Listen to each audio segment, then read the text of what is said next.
Sir ಅವರು ಏನು ಹೇಳಿದ್ರು ಗೊತ್ತಾ, ಎಲೆಕ್ಷನ್ ಮುಗಿದಿದ ತಕ್ಷಣ ಅವತ್ತು ಮಾರನೇ ದಿವಸನೇ ಬಂದರು. ಬಂದಿದ ತಕ್ಷಣ ಬಂದು ಎಲ್ಲರ ಹತ್ರ ಸೆಕೆಂಡ್ ತಗೊಂಡು ನಿಮ್ಮ ಕಷ್ಟ ಸುಖನ ನಾವು ಪರಿಹಾರ ಮಾಡ್ತೀನಮ್ಮ, ನಿಮ್ಮ ಊರಿಗೆ ಬಂದೇ ಬರ್ತೀವಿ ಅಂತ ಹೇಳಿದ್ರು. ಈ ಸರಿ ಎಲೆಕ್ಷನ್ನು 100% ನಮ್ಮ ಕಾಂಗ್ರೆಸ್ ಪಕ್ಷದ ಅಭ್ಯರ್ಥಿಯಾದ ರಕ್ಷಾರಾಮಯ್ಯನವರು. ನಮಸ್ತೆ, ನಾನು ಮಧುಚಂದನ್ ಅಂದು ಸಬ್ಬಯ್ಯನಹಳ್ಳಿ ಗ್ರಾಮದಿಂದ ಮಾತನಾಡುತ್ತಿದ್ದೇನೆ. ಪ್ರದೀಪ್ ಈಶ್ವರ್ ಸಾಹೇಬರು ನಮ್ಮ ಕ್ಷೇತ್ರದ ಎಮ್ ಎಲ್ ಎ ಇಂದ ಆಯ್ಕೆಯಾಗಿ 9 ತಿಂಗಳಾಯಿತು. ಅವರು ಭಾಳಷ್ಟು ಕೆಲಸಗಳು ಮಾಡಿದ್ದಾರೆ. ಗೌರ್ಮೆಂಟ್ ಸ್ಕೂಲ್ಸ್ಗೆ ಎಲ್ಲ ಹೋಗಿ ಎಲ್ಲ ಪ್ರಾಪರಾಗಿ ಎಲ್ಲ ಥರ ಡೆವಲಪ್ಮೆಂಟ್ ಮಾಡ್ತಾಯಿದ್ದಾರೆ. ಈ ಸರಿ ಎಲೆಕ್ಷನ್ನು 100% ನಮ್ಮ ಕಾಂಗ್ರೆಸ್ ಪಕ್ಷದ ಅಭ್ಯರ್ಥಿಯಾದ ರಕ್ಷಾರಾಮಯ್ಯನವರು ಅತಿ ಹೆಚ್ಚು ಅಂತರದಿಂದ 1 ಲಕ್ಷಕ್ಕೂ ಅತಿ ಹೆಚ್ಚು ಮತಗಳಿಂದ ಆಯ್ಕೆಯಾಗಿ ಬರ್ತಾರೆ ಅಂತ. ರಕ್ಷಾರಾಮಯ್ಯನವರು ಈಗಾಗಲೇ ಆಯ್ಕೆ ಆಗೋಕ್ಕೆ ಮುಂಚೆಯಿಂದನೇ ಅವರು ಭಾಳಷ್ಟು ಉದ್ಯೋಗ ಮೇಳ ಎಲ್ಲ ಮಾಡ್ಕೊಂಬಂದಿದ್ದಾರೆ. ಮುಂಬರುವ ದಿನಗಳಲ್ಲಿ ಅತಿ ಹೆಚ್ಚು ಅವರು ಎಜುಕೇಷನ್ಗೆ ಮತ್ತು ಹಾಸ್ಪಿಟಾಲಿಟಿಗೆ ಎಲ್ಲ ಒತ್ತು ಕೊಡ್ತಾರೆ ಅಂತ ಭರವಸೆ ಇದೆ. ಆದ್ದರಿಂದ ಅತಿ ಹೆಚ್ಚು ಅಂತರದಿಂದ ನಾವು ಗೆಲ್ಸ್ಕೊಂಬರ್ತೀವಿ. ಪ್ರದೀಪ್ ಈಶ್ವರ್ ಅವರು 100% ಸುಧಾಕರ್ಗಿನ 100% ಬೆಸ್ಟ್ ಕೆಲಸ ಮಾಡ್ತಾಯಿದ್ದಾರೆ. ಮನೆಗೂ ತಲುಪ್ತಾ ಇದ್ದಾರೆ. ಪ್ರತಿ ದೀನ ದಲಿತರ ಮನೆಗೆಲ್ಲ ವಿಸಿಟ್ ಮಾಡಿ ಎಲ್ಲ ಕಷ್ಟ ಸುಖಗಳನ್ನು ಆಲಿಸ್ತಾ ಇದ್ದಾರೆ. ಅವ್ರಿಗೆ ಏನೇ ಬೇಕಂದ್ರೂ ಸರ್ಕಾರದಿಂದ ಸೌಲಭ್ಯಗಳನ್ನು ಒದಗಿಸ್ತಾ ಇದ್ದಾರೆ. ಅತಿ ಹೆಚ್ಚು ಅನುದಾನ 9 ತಿಂಗಳಲ್ಲಿ 200 ಕೋಟಿ, ಅದು ನಮ್ಮ 5 ಗ್ಯಾರಂಟಿಗಳು ಪ್ರತಿ ಮನೆಗೂ ತಲುಪ್ತಾ ಇದೆ.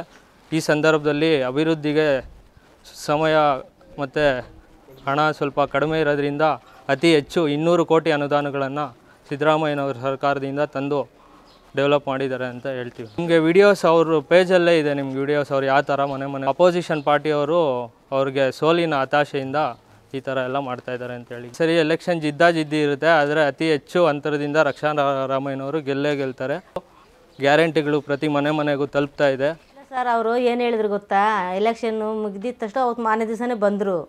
ಬಂದಿದ ತಕ್ಷಣ ಬಂದು ಎಲ್ಲರ ಹತ್ರ ಸೆಕೆಂಡ್ ತಗೊಂಡು ನಿಮ್ಮ ಕಷ್ಟ ಸುಖನ ನಾವು ಪರಿಹಾರ ಮಾಡ್ತೀನಮ್ಮ, ನಿಮ್ಮ ಊರಿಗೆ ಬಂದೇ ಬರ್ತೀವಿ ಅಂತ ಹೇಳಿದ್ರು. ಬರಬೇಕು, ಕಾಮಚಿಟ್ಟಳ್ಳಿಕ್ಕೆ ಹೋಗ್ತಾ ಇದ್ದೀನಿ, ಗುದ್ಲಿ ಪೂಜೆ ಮಾಡಬೇಕು, ಅದು ಮುಗಿಸ್ಕೊಂಡು ಆನಂತರ ನಿಮ್ಮ ಊರಿಗೆ ಬರ್ತೀನಿ ಅಂತ ಹೇಳಿದ್ರು. ಸರ್ ಕಾಂಗ್ರೆಸ್ ಅಂತಂದ ಮೇಲೆ ಇವರು ಸಿದ್ದರಾಮಯ್ಯನವರು 2,000 ಫ್ರೀ ಬಿಟ್ಟರು. ನಮಗೂ ಸ್ವಲ್ಪ ಅನುಕೂಲ ಆಯಿತು ಸರ್. ಅವರು ಕರೆಂಟ್ ಬಿಲ್ಲು ಸಿಕ್ಕಾಪಟ್ಟೆ ಬರ್ತಾಯಿತ್ತು, ಅದು ಸ್ವಲ್ಪ ಕಂಟ್ರೋಲ್ ಆಯಿತು.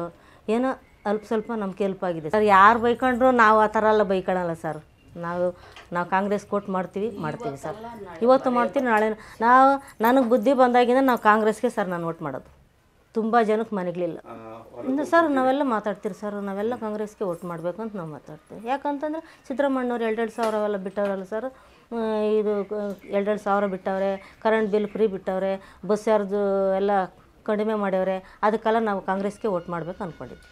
ಕೇಳ್ಬೇಕು ಸರ್. ಇನ್ನು ಅದೆಲ್ಲ ಮುಗಿದ ಮೇಲೆ ಅವರು ಊರೊಳಗೆ ಬಂದರೆ ಒಂದು ಸಾರಿ ನಾವೆಲ್ಲ ಮಾತಾಡ್ತೀರಿ ಸರ್ ಎಲ್ಲಗೂ. ಸರ್ ನಾವೇನು ಕೇಳ್ಕೊಳೋದೇನಿಲ್ಲ, ಏನೋ ಬಡವ್ರ ಬಗ್ಗೆ ಸಹಾಯ ಮಾಡಬೇಕು. ಅಕ್ಕಿ ಜಾಸ್ತಿ ಕೊಡ್ಬೇಕು ಸರ್. ತುಂಬ ಕಷ್ಟ ಸರ್. 5 kg ಕೊಡ್ತಾರೆ, ಎತ್ತ ಸಾಕಾಗಲ್ಲ ಸರ್.